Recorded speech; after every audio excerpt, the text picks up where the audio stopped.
And we're rolling.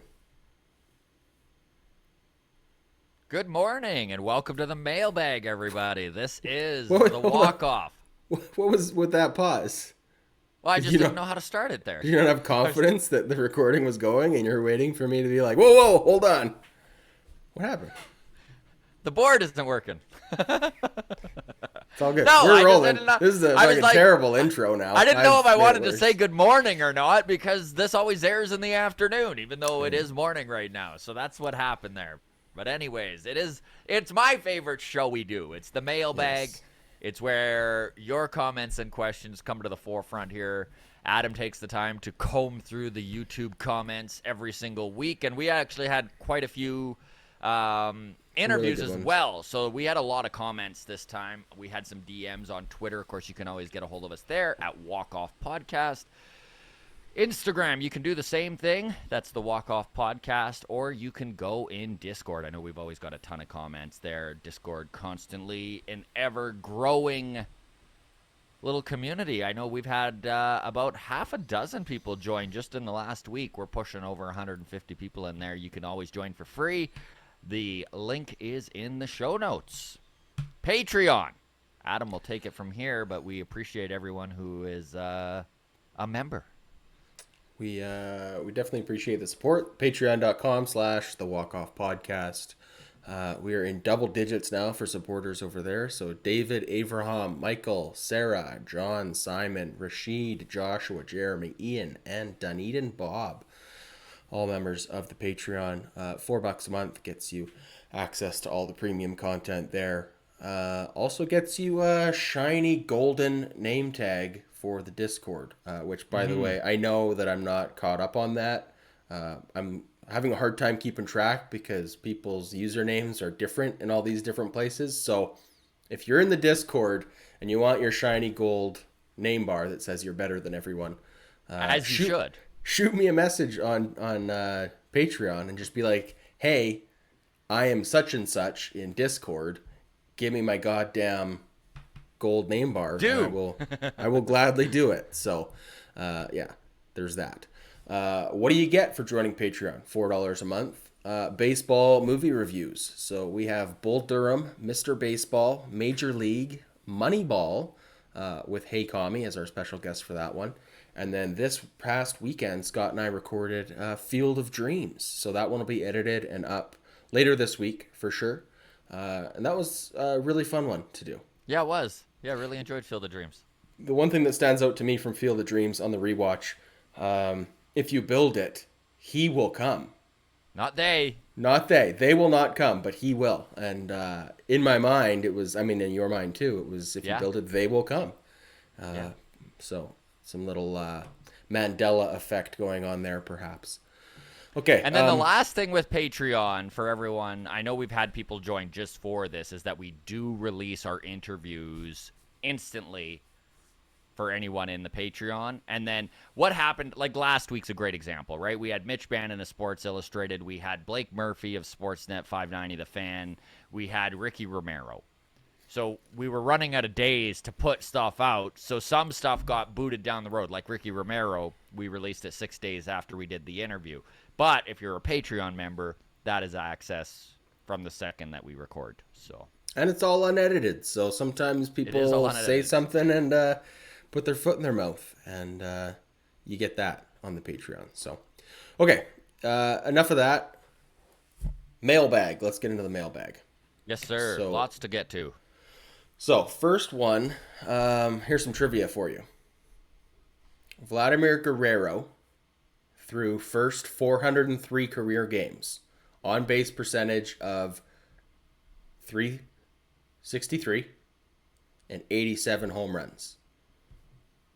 How do you that think? seems familiar to Senior. I was going to say, how does that compare to his dad? Because, well, you saw the tweet too. It's exactly the same.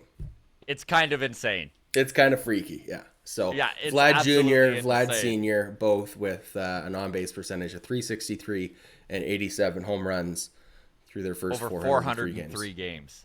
Like, that is absolutely incredible. Yeah, it's nutty. So shout out to Baseball. Bradley for sending me that tweet from Hector Gomez. Pretty cool. Okay. Next one comes from Dulcimerist on YouTube. Said, excellent interview. I look forward to the next interview you do. For some odd reason, the ad before the video was about poop transplants. Hoping that ad revenue is giving you a cut of that poop money. So, first of all, great comment. Maybe my favorite comment of the week. Second of all, I don't know what a poop transplant is. I don't really want to Google it. But I will say that any ads you see on YouTube is personalized for who you are as a user on the internet. So if for whatever reason you're seeing a poop transplant advertisement on our channel, that says more about you than it does about us. So it's go get about yourself gut checked health. out. Yeah, Gut health, buddy. I don't know if Okay. everyone has seen it, but South Park has a full episode about this where everyone's trying to get, they call it the special sauce of Tom Brady. Everyone's after his poop so that they can all be as Well, there you go. athletic as Tom Appreciate Brady, I the guess. the insight there as always, There Scott. you go, buddy. Okay, next one comes in for T. Dot for Life. Says Alex Anthopoulos was the one who brought the first wave of young kids.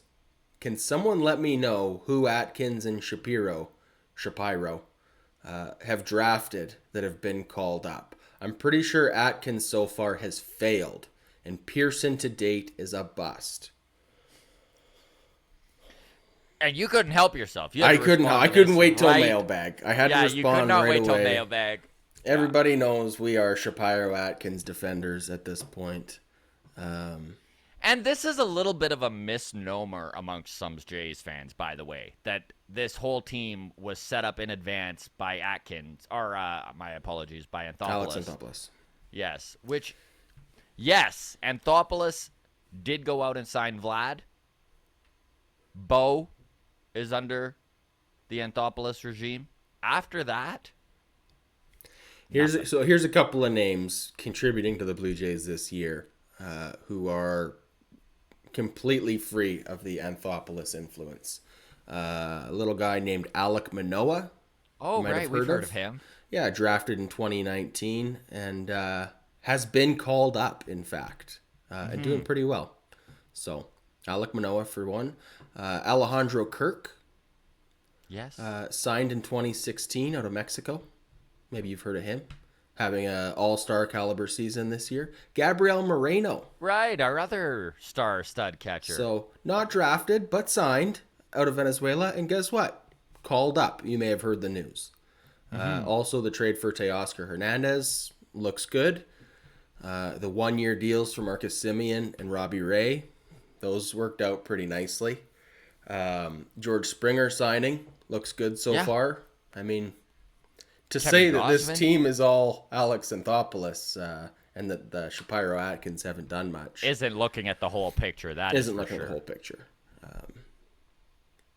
All right, that's enough of that. But worth. By worth the noting way, there. Atkins and Shapiro are not infallible. That is not by any means what we're saying. But Nope, certainly not. to not give credit where credit is due. No, absolutely. Okay, next one comes in from Twitter. This is Tara, the Jays fan, says, "Hey guys, I've really gotten into your show lately. Your interview with Blake Murphy was awesome. He's very funny. Looks like the Jays can't catch the Yankees, though. Do you think they're just not as good as we all thought at the beginning of the year?" Scott. Well, first off, Tara, thank you. We're always thrilled when people find the channel, and Blake was awesome. Super Blake was genuine great. dude, and he was very funny. I got a little bit of beef with this, though. Just the framing of this. So let's start with the idea that maybe the Jays aren't as good as we thought they would be. I predicted 95 wins out of them. Okay. And Adam, I think you said 100, right? I thought that this team could do 100 wins. Currently, right now, this Blue Jays team is on a 97-win pace. So right between where you and I said. Yep. I think this is pretty much the expectations most people had is that they would be somewhere between 95 to 100 wins, and that would probably be enough to win the division. And this is where the waters get muddied, right? Because it's not so much that the Jays are doing worse than everyone thought. It is that the Yankees have been unreal. This team is legit. They are on pace for almost 115 wins right now, and every obstacle that we have thrown in front of them. And when I say we, I mean opposing fans, right? Because Jays fans were very vocal there when they were on their run early in the season. Oh, this is all because of how soft the schedule is. Well, the Yankees have continued to take care of business, winning series against teams above 500, and their pitching staff has been absolutely lights out. Yep. They've been nails. Jordan Montgomery has had a huge bounce back year. Jameson Taillon has had a huge bounce back year. Both of them are pitching at a rate of under 3 for their ERA. Nestor Cortes is an all-star and one of the best pitchers in the league, and has taken over that de facto ace role from Garrett Cole. Garrett Cole, by the way, still an exceptional pitcher, despite the fact that he's had some rough outings, and his numbers are definitely not what they were pre-sticky stuff, but Garrett Cole is still getting the job done. I think he's top 5 in strikeouts in the MLB right now, so he's still definitely striking guys out. You look at all this talk of Alejandro Kirk, but you look at their young catcher, Jose Trevino there. He's got a weighted runs created plus of 148. Alejandro Kirk's is 145. Now, listen, Trevino has 104 plate appearances. Of course, Yankees fan can't wait to talk about how he's so much better than Kirk. They're taking the smallest fucking sample size they can find. But that said, despite the small sample size, Trevino is doing incredibly well, and his defensive metrics look fantastic. They both could be in the All-Star game. Like, the Yankees just are good. They're just good this year. And I don't know how you feel, Adam. I don't know if the Jays are going to catch them. But here's the thing. There's 100 games left. The Yankees could hit a rough patch in August. There's ups and downs. You just can't guess when. Yeah. I mean, look, did we give them a little bit of an asterisk early in the year because they were playing a bunch of bad teams and had a good record? Yeah, but couldn't wait to. We have also acknowledged that look, great teams beat up on bad teams, right? And that's something that the Jays historically have not done. It's great to win every series, but if we're only going to go 500 against the Yankees, the Rays, the Red Sox this year, we can't go 550 against the Royals and the Orioles and whatever, right? Not when the other teams are going 800 and 700 against those bad teams. So nice little 11-1 win yesterday. It was nice. As far as record goes, yeah, you got to beat up on bad teams. But as far as personal stats goes, it is worth noting that, Aaron Judge, for example, and we'll get into this a little bit more later as we approach the All-Star discussion here in the episode. Aaron Judge leads the MLB with home runs right now, 24. Very impressive. Pete Alonso is second with 18. Aaron Judge has 6 home runs in 12 games against the Orioles. Yes. That's nice. Vladdy just played his first game against the Orioles yesterday. And guess what? Hit a home run. I don't know. It's just... when we look at Nestor Cortes, is he having an all-star season? Yeah, absolutely. But has he played a bunch of games against the Royals, Guardians, Orioles, Texas Rangers? Yeah. So, I don't know. Let me know how he does against... he still pitched pretty good against the Blue Jays, so I should just shut my mouth. But, he's having a great season. Yeah, absolutely. But I do think that some of those stats do get a little bit skewed. A little more perspective too. Look at the Astros record. The Blue Jays are half a game back of Houston. If they win tonight, the Blue Jays are tied for the second best team in the American League. I'm honestly not. I'm at the point now where I love this team. I really feel like they're doing what they need to do. This is what they projected as. I just didn't see the Yankees being this good. Houston Astros, by the way, great example of a team who hasn't played any real competition. Through the first 60-ish games of the season, they only have 15 games against teams over 500. They are the only team in the AL West with a winning record. Yeah. Right? Is Justin Verlander having a Cy Young season? I don't know. The stats would say yes, but you got to wait till the end of the season till he's played some real competition a little bit more, wouldn't you say? I don't know. This could just totally be the homer bias in me, but I'll take the numbers Alek Manoah has put up against the teams he's put up rather than, sorry to say, inflated numbers from Justin Verlander. Well, it's been highly stated by all sorts of analytical sites that the Blue Jays have had the toughest schedule in baseball and that they're lined up for the fourth easiest schedule to end the season. So we'll see how the Yankees continue to do. We'll see how the Astros continue to do. But in my opinion, I think the Blue Jays are as good as we all thought they would be. And I think they're doing fine. Look, Alek Manoah pitched for his first game of the season against the Baltimore Orioles yesterday. 6 innings of shutout baseball, gave up 1 hit and 1 walk while throwing 7 strikeouts. Look, I'm sure he would appreciate 2 more games against the Orioles on his stat line at this point in the season. But, it's coming, right? After yesterday's game, the Blue Jays now have the second best run differential in the American League at plus 44. All right. Reason to be optimistic. I think, What do you say? Jays are on pace for 97 wins? Yes. They're on pace for 97 wins, and the schedule gets easier from here. I still think we got a shot at 100 wins. I don't think we're going to catch the Yankees. I don't think we're going to get 110, 115 wins, but I think we can still get 100. If the Yankees are legitimately are 110 to 120 win team, I don't think the Jays are catching them either. No. And I don't think we should try, which I think is a point worth noting. Earlier in the season, I was still on the let's trade Kirk and get a real starting pitcher. I don't know if that's the right idea anymore. Yeah, Kirk. I don't want to shoot all of our wad here to still finish in second place with 112 wins. 112 wins, if you finish second, you might as well finish with 98 wins and also still be second, right? Either way. So at that point, I'd rather have 3 solid starters and Alejandro Kirk DHing. I don't know. Okay, I agree more. Let's move on now to full blown all-star discussion. So this kind of was going on in our Discord the other day.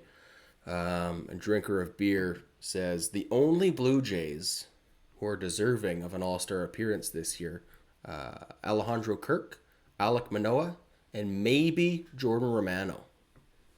And then points out Vlad is hitting 250. LOL. That stands for laugh out loud. He is not an all-star this year. Then there's a bunch of discussion about the season's Ty France, Anthony Rizzo, some other guys with more harder names to pronounce are having. Luis Ariz. Yeah, hey, you kind of did it. Right? I don't know it well enough to correct you. I listened to it 3 times before we hit record, too, on the little...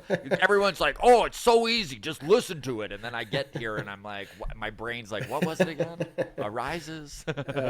So... Then Yushi speaks up in Discord and says, I don't care what kind of season Vladdy's having. I'm going to vote for him no matter what. And for sure, that's what's going to happen. So, Vladdy's probably going to go to the All-Star game. You had an interesting point about Vladdy. Maybe this is a great year for him. This is lining up so nicely. Look, so with him having a batting average of what is it right now? 253, 240? Oh, is it 253? Hold on. He is hitting 258 now on the season. Okay, good. Yeah, he has been better. He has been better last week. Again, those games against the Orioles are helping the stats. Anyways, this has all the makings of a Vladimir Guerrero Jr. return to the home run derby. Yes. Does it not?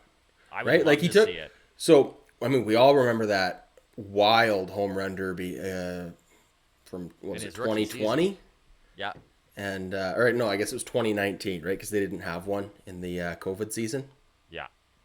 So, took 2019 electric home run derby as a rookie. What did he hit? 400 home runs that day? Something crazy, despite losing in the finals to Pete Alonso. 2020, no home run derby. 2021, he's having like triple crown discussions, right? Do you want to mess with your swing when you're hitting well over 300 and you're on pace to do something that has been done like 5 times in MLB history? No. Sure, give him the break there. But like, if you're hitting 258 going into the All Star game, what do you have to lose? Messing with your Yeah. swing, like let's Yeah. get Mess out with there. your swing. Mess with your swing, tinker. Right? So yeah, I think Vladimir Guerrero Jr. Home run derby this year, and Boy, that would be fun. I would have a lot of fun watching that. So Yep. okay, moving on from there, we do have a comment from Marcus about our long toss on Sunday. So we had Dominic, New York Yankees podcaster, Content creator. content Yes. creator, and Marcus was not thrilled with Dominic and his hot takes. So here's He was a hot takey kid. he was a hot takey kid. So Marcus's comment says, "I don't usually go negative, but this is legit the worst of the guests you've had from other fan bases. The irrational takes were really hard to stomach, and he added virtually nothing to the conversation. Hating on Garrett Cole, saying he's done nothing on just his ERA, is laughable and uninformed. You don't even have to go to advanced stats to see Cole is having an all-star caliber season yet again. Don't even let me get started on the idea that they can solve the Judge contract impasse by just trading for Juan Soto and using that as leverage. Just delusional. Could you be a bigger Yankees fan stereotype? 2 thumbs down." So Marcus, tell us how you really feel, buddy. So I don't feel quite as strongly as Marcus about Dominic's hot takes. I did disagree with a lot of things that he had to say. With what Dominic had to say. But I do think it's important to highlight, like, look, this long toss experiment, we're 20 episodes in now, and we're going to continue to invite on all sorts of people. Some will be fan favorites, some won't. And we appreciate the audience input with comments like this. So one single comment isn't going to be enough for us to just not invite someone back. But I mean, if we get 40 comments in return on someone and 35 of them say, "Hey, this guy or this girl sucked," then okay, we'll definitely take that under advisement. So let us know. We appreciate the feedback, and For sure. we'll move on from there. Dominic was very hot takey, by the way. I gave him a little bit of a pass because you could tell he's like, what, 17, 18, something like that. You know, like I was just like, okay, especially with the Garrett Cole stuff, because as a Jays fan, I'm all for people shitting on Garrett Cole and not giving him the credit that maybe he deserves. But yes, Marcus is correct that Garrett Cole, despite his ERA, is still having a good season, he's leading the league, or what is he in strikeouts? Garrett Cole's 5th in the MLB in strikeouts right now. Like, he's still very dominant. And he's done that with 12 games. So Garrett Cole has a bad ERA. He's given up quite a few home runs. The whip looks okay. The opponent batting average is all right. I think strikeouts is the only stat category where Garrett Cole is an all-star. Pops off the page. The ERA is bad, but everything else I don't think is all-star. I don't think is... Like, he's outside of the top 20 in every other major stat other than strikeouts. Yeah. So I don't know if that's an all-star, to be honest. And I think certainly it's not $300 million. No. So the Yankees did not give Garrett Cole $300 million to be a top 30 pitcher in any stat category. That's for sure. So, all right, let's move on now. Dylan Peltier says, "Good interview." This is in regards to Ricky Romero. But I wish you had asked him about the yips he got at the end of his career. Not to be an a-hole, but you could have asked him about his work to get past the mental blocks, etc. I remember him working hard in the minors to get back to the big leagues after he lost it. I always wondered why he fell so far so fast. It was weird.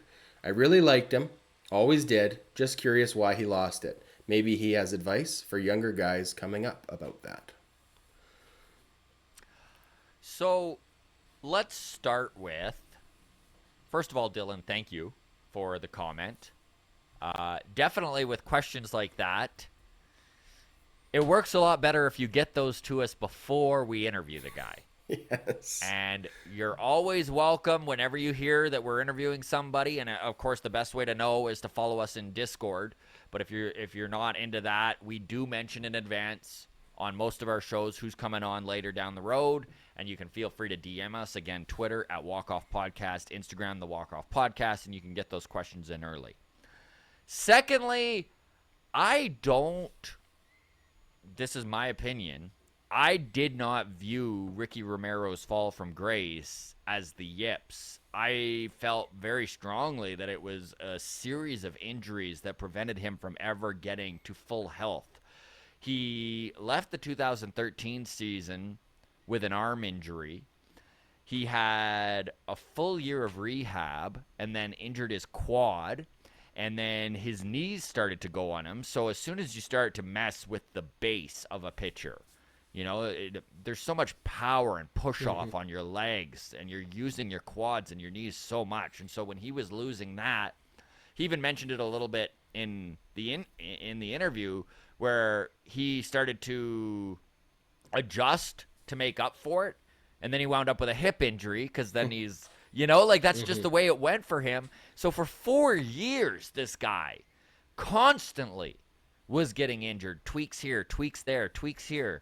And yeah, if there was a yips element to this, I think a lot of it had to do with him not trusting his body and maybe adjusting and doing, adjusting his delivery to compensate for an injured part of his body. And that's never how, as a pitcher, you get it back to where you used to have it, right? Like, No, absolutely. But I think, again, make sure you get those questions in. Like, if you have a burning question that you're curious about, let us know. We are not we're not the gotcha journalists. We're not here to trap anyone into whatever, but we're also not here to just throw we want to know softballs and whatever. And for it's sure. especially, I mean, go look at our conversation with Mark Repchinsky, right? Like, this is a guy who, lefty specialist, out of the game at this point, still trying to get back. And that was kind of a hard conversation, honestly, to have with a guy, because you could tell he still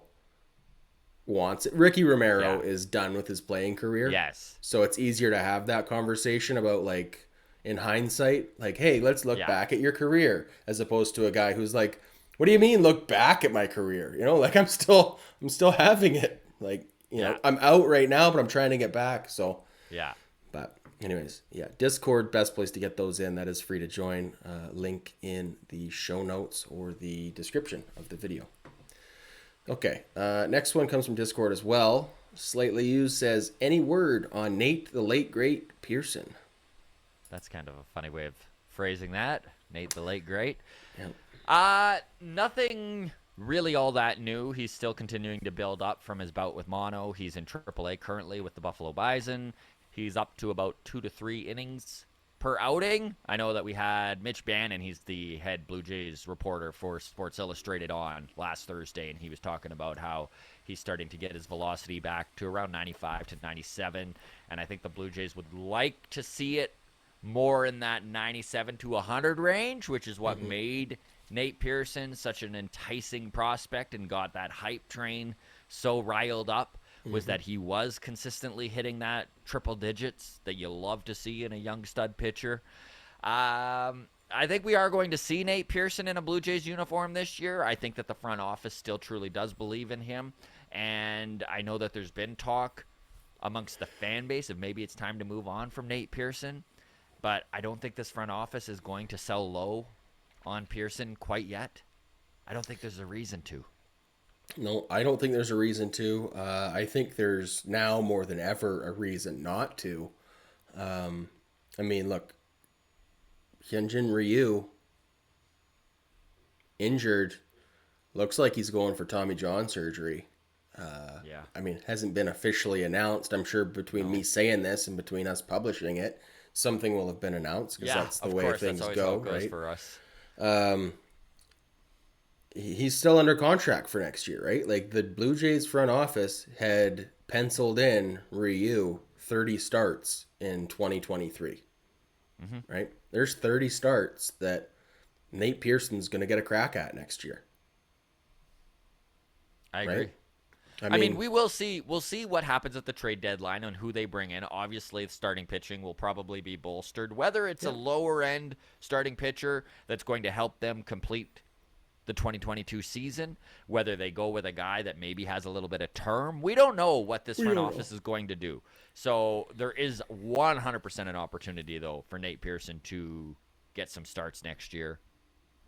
There might be an opportunity for him to get some starts this year, Yeah. depending on his rehab, how built up he gets. Mono is such a huge one to overcome, Mm-hmm. and it can come and go. Like, he can still feel fatigued from mono.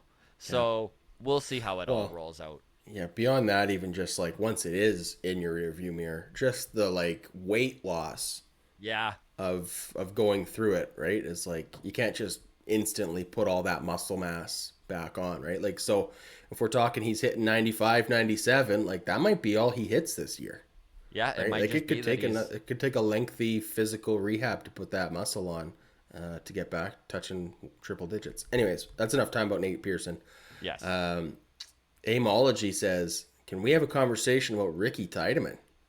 Jays Yes, have to make some please. decisions there. The kid is unhittable so far this year. Pitching for Vancouver right now, Vancouver Canadians. If you're on the West Coast and you haven't gone to a Vancouver Canadians game yet, Oh, fucking what are you go. doing? Yeah, Nat Bailey Stadium, gorgeous ballpark, and they had like Alec Manoah was pitching there what 2 years ago, Hmm. right? So like you go see tomorrow's stars today for I mean, like we have Senro talked Burst. about on the show. Yeah, we have talked about on the show a few times the starting pitching with the Vancouver Canadians, and Semro Burst is exactly where I was going, or Chad Dallas, both guys we've had Yep. on the show. Ricky Tiedemann right there with them. In fact, the most dominant of the three currently. And 19 years old. So I like how Amology phrased it like there's some decisions to be made here. I don't think there are. I think they're going to do exactly what they did with Semro Burst, who dominated at high A ball last year with Vancouver as a 19-year-old. And they left him there to continue to dominate. I think Semro Burst is going to get a call up to Double A this year. Maybe Tiedemann does. But Tiedemann just got called up from Low A. So they may just literally let him dominate at Vancouver this year while he's 19 and start him in start him in Double A next year. There is two sides to this coin in terms of player development, right? And this is where we leave it to the professionals to make their Yes. best judgment, right? On the one side, you do need to be challenged, right? At a certain point, you're hitting 400. You just need to see better pitching, right? You need to get promoted. The other side of that is there is real value in a player's development to being a big fish in a small pond, There is. right? There's real development in going out there and pitching 7 dominant innings consistently and being able to, work on your craft when you start to get that fatigue setting in, right? Where you're like, okay, like my velo's down, but I still got to work on getting guys out, right? Like that's not something that you can just simulate in the second inning and say, well, let's just pretend I'm tired, right? So there's value in dominating and working on aspects that, if he was to get promoted to Double A, let's say this week, and not dominate and is Yeah. It gets struggling in a harder. different, like there's room to struggle next Yeah. year, but like Yeah, I it don't know, gets harder. It it's definitely is not a cakewalk. He's 19 years old. We've seen incredible progress out of the kid. He was drafted just last summer. I think that Ricky Tiedemann is definitely a guy to keep an eye on. He has moved up the Blue Jays prospect ranking. I think he's in at number 5 or number 6, something like that. Semro Burst is number 7. You know, like they've got some of these young kid pitchers that are 19, 20 years old. I mean, even Chad Dallas is 21 and was just drafted last year and is also doing very well in high A. These are all 3 kids could be with the New Hampshire Fisher Cats next year and even pushing the Buffalo Bison by the end of 2023 at 20, 21. You know, like even Alek Manoah, who exceeded everyone's possible expectations of what he could be when he was called up last year. He was 23. Ricky Tiedemann is 4 years off of where Alek Manoah was when he was called up, and everyone thought he was very young to be called up, right? Yeah. So I love to see this sort of enthusiasm for the young prospects. I think Tiedemann has all the potential in the world, but high A Vancouver, 19 years old. Probably where he's going to be for the rest of the year. Semro Burst, can he get the call up to Double A this year? I think he's probably the next call up Right. for the New Hampshire Fisher Cats, absolutely. And Roburst has literally dominated since he started in Vancouver. Yes. He has kind of had that ERA under 3 and has moved his pitches all around the zone. He's a guy, too, that, you know, when we first interviewed him, he was topping out at 92. And he's hitting 94, 95 now, right? So you get a little bit older, you gain a little bit more muscle mass. This is like we were talking with Nate Pearson, right? Could be, you know, muscle a mass little bigger, a little doesn't stronger. necessarily equate to miles per hour, but it sure helps. I mean, again, last thing I'll say on Ricky Doesn't Tiedemann hurt. is Ricky Tiedemann added like 5 miles per hour because he put on a little extra weight since we drafted him. He's exceeding his expectations for what the Jays organization thought he was capable of in terms of velo. So, yeah, muscle mass helps. Look at Santiago Espinal, 15 pounds of muscle this offseason. It's worked out all right. Yeah, could Okay. not agree more. Last topic of the day as we're at the Last one, 36-minute all right. mark here. So this is a bit of a deeper one, but Joe Echandi, I'm mispronouncing that. Ishandi, I don't know. Joey says Stripling will be our number 5 starter. Merriweather and Thornton will be our long men. Jays will seek another Jimmy Garcia or 2, plus Gage and Meza as our lefties in the bullpen. That's it. Let's play ball. Sorry, guys. Winky face. So, first of all, Merriweather MRI today. Probably by Yes. the time you're seeing this, there's news on it. Left side tightness or left side oblique. discomfort. Yeah. Probably an oblique. He's a right-handed pitcher, so it's probably not his arm, which is good, but also oblique injuries Can linger. can just linger all year long, right? Just bad luck for that man. So Merriweather, we won't be relying on him anytime soon. Thornton as a long man. So here's what I want to get into. Long relief pitcher, Scott. How do you define long relief pitcher? Because for me, long relief means more than 2 innings, right? Long relief for me is specifically a guy who can come in, pitch 2 to 4 innings when a starter has to leave the game early, specifically in a game that we're competitive in, right? If we get blown up, Kikuchi leaves the game midway through the second, and it's 7-0. Well, fuck, let's just send Kevin Biggio out at that point to be our quote-unquote long man, right? But in a, let's just say, bad tacos situation, right? Guy has to leave in the first inning. It's a tie game. Like, Stripling is the long man. Stripling is the guy that you're sending out for in that 4 or scenario. 5 innings, right? Yes. So I got a list of, I don't want to say the usual suspects, but the high likely candidates that maybe people might think of for potential long men in Stripling's place while Stripling's a starter. So Julian Merriweather, Trent Thornton, Trevor Richards, David Phelps, Jimmy Garcia, and Tim Meza are all considerations. Matt Gage, too young, too fresh. Yeah. No way we're pushing that. Romano's staying in that closer role. Simber is his own weapon. We're not going to fuck with him. that. I don't think there's a guy on this team that is a long man. Trent Thornton's probably the closest you got. Closest thing to it. So Julian Merriweather never pitched 3 innings in his career. Trevor Richards was in a swing role with the Rays, pitched out of the bullpen sometimes. pitch out as a starter sometimes. David Phelps has 0 games with two full innings this year, and his last time with 2 innings, you got to go all the way back to 2020 for that. Jimmy Garcia once has he hit 2 innings. Tim Meza has hit 2 innings 5 times in his career, 201 games. 5 times has he hit 2 innings, and all of that was all before he had Tommy John surgery, which cost him the 2020 season. So since then, 1 inning, 1 1/3. He'll come out, clean up an inning, and then go out and pitch the next one, kind of thing. Jays are not going to push Tim Meza. No. So that leaves Trent Thornton, who was a starter in 2019, had an ERA close to 5. And otherwise, his last outing of more than 2 innings was July 27th of 2020. So I don't know if we can consider Trent Thornton a long reliever. No, there's not really but a the long longest man we option have, in the pen sure. currently.